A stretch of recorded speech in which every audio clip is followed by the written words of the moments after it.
In this video, I'm going to walk you through hanging. Hanging is the Agoski method word for a standing forward fold. It's an excellent exercise for pelvic balance, hip engagement, reducing torsion through the legs, a lovely long spinal release, and a head and shoulders release as well. So it's a very good top to toe exercise. And it's one that lots of people think that they've done before, but hopefully this exercise will sort of prove to you actually there's been lots of things you've been missing when you've done this one before. So you just need a bit of space around you. And forgive me, my head's going to be cut off for the first bit until I bend over. So what we're looking for in our hanging position is we want our feet hip width apart and parallel, okay? Hip width apart is narrower than most people think, so that's not hip width apart. Hip width apart is here, it's about a fist and a half or a fist in between the toes, and you're going to turn your toes in slightly so that you're measuring a straight parallel line from the middle of your second and your third toe through to the middle of your ankle, knee and hip like this, okay? So if your feet are turned out to the side, that's not parallel.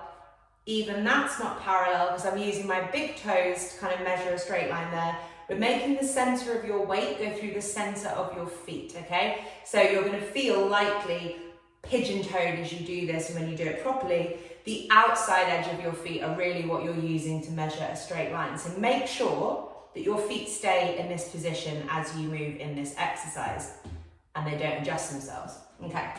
So feet are parallel, hip width apart. I'm crossing my arms, so I'm in this type of position.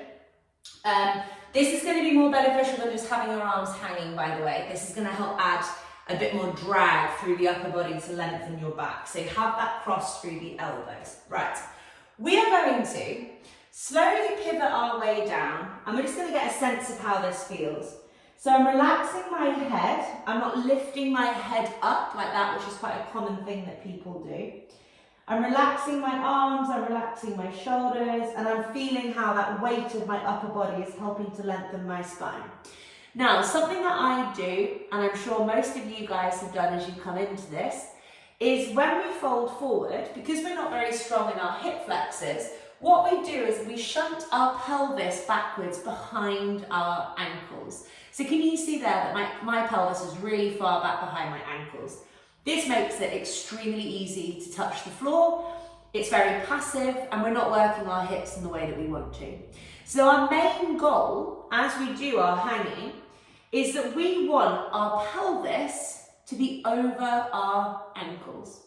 And for most people, it's going to feel like an entirely different exercise when you do that, okay? So the difference between this and how that feels in your body is worlds apart, okay? Because when your pelvis is stacked over your ankles, you are engaging your hip flexors. They're talking to your feet. Your shins are going to be working. Your quads are going to be working.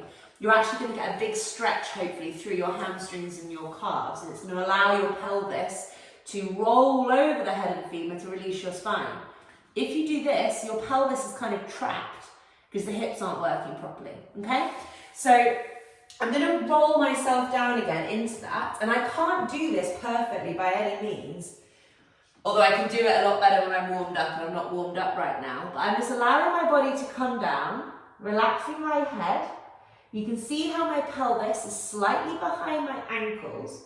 So what I'm going to try and do is keeping my toes long and relaxed.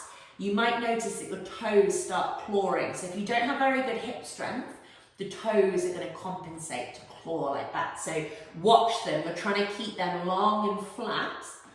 And you're going to pin into your big toe joint. So at the ball of your foot, where the big toe joint meets the ball of your foot, use that as your anchor and keeping your weight in the balls of your feet whilst your head relaxes.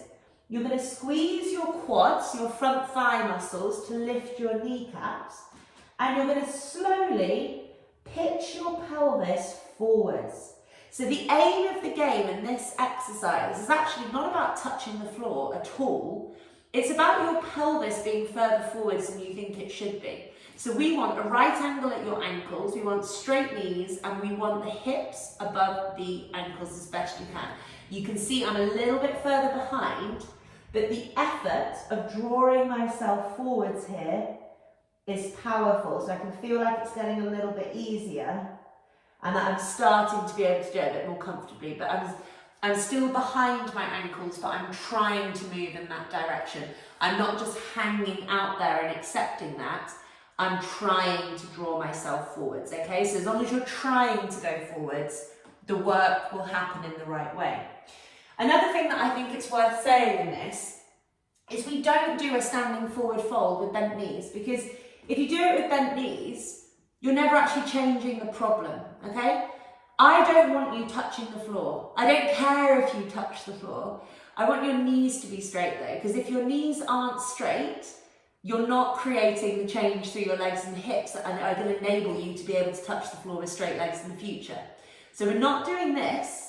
This is worse than actually being way up here, but with straight legs, because the more that you just practice this, provided that it doesn't cause you any pain, of course, we've got flat, relaxed toes, we're pinning into our big toe joints, keeping those quads nice and tight so your quads are hip flexors, and you're just allowing that pelvis to move forwards more than it wants to. Head and shoulders are relaxing. And as your legs, which might be shaking and burning and working harder than they have in a really long time, as that happens and gets easier, over the days and the weeks, you'll notice that you can just start learning to fold down. But that fold down will never happen if you're keeping your knees bent to accommodate the movement, okay? Touching the floor is not the goal. The goal is to have your pelvis moving over the heads of your femurs, your hips, okay?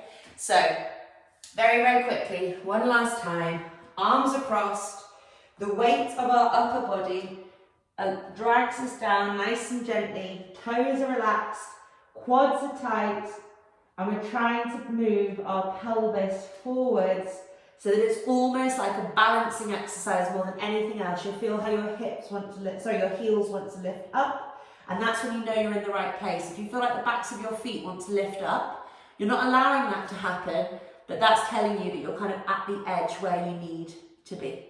So that is how you do hanging.